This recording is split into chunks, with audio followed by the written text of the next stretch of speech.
Hey everybody, Jason here from River Pools, and today we're on location where we're installing one of our Cathedral 36 in-ground fiberglass pools here in Whitestone, Virginia, in the northern neck of Virginia, which is all the way on the east coast.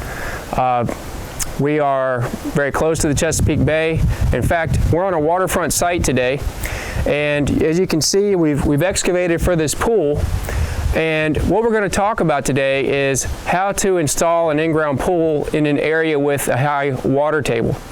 So we're on a waterfront lot. There's a panoramic view, gorgeous site, but we're not elevated very high above the sea level here. And so we've excavated our hole, which is about 6 feet deep or so, and you can see it's very wet down here. This is sandy soil, which is pretty common for areas with a high water table. And you can literally see the streams of water flowing in front of me. So there's quite a bit of groundwater here, and this water is just seeping in from the bottom about 12 inches of this excavation. It's seeping in through the sand, and what tends to happen when this goes on is the sand starts to wash into the hole, then you start to get cave-ins. So it's important that we do a couple things. What we've done here as a treatment is, as soon as we got down to our depth, we installed a silt fence, and what that does, it allows the water to pass through the silt fence, but it traps the sediment so that it doesn't continue to wash down in the hole.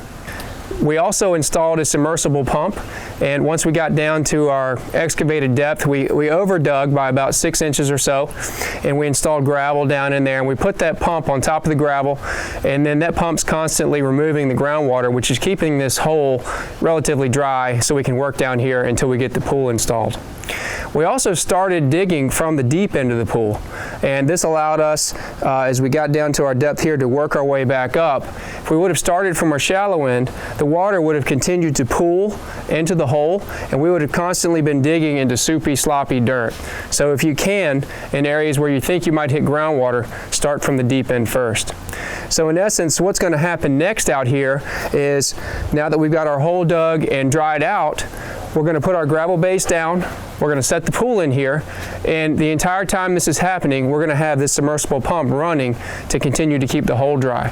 So after we get the pool set, we'll start to fill it with water, we'll backfill with stone around the outside of the pool, and we'll keep that pump in our drain pipe after the pool is installed, and we'll keep that in there and let it continue to run until we get our concrete deck poured around the outside of the pool.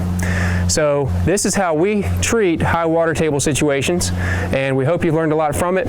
If you have any other questions, feel free to let us know. And if you'd like to receive a quote for an in-ground pool, be sure and make a request on the website here, and we'll be in touch with you very soon. Thanks so much.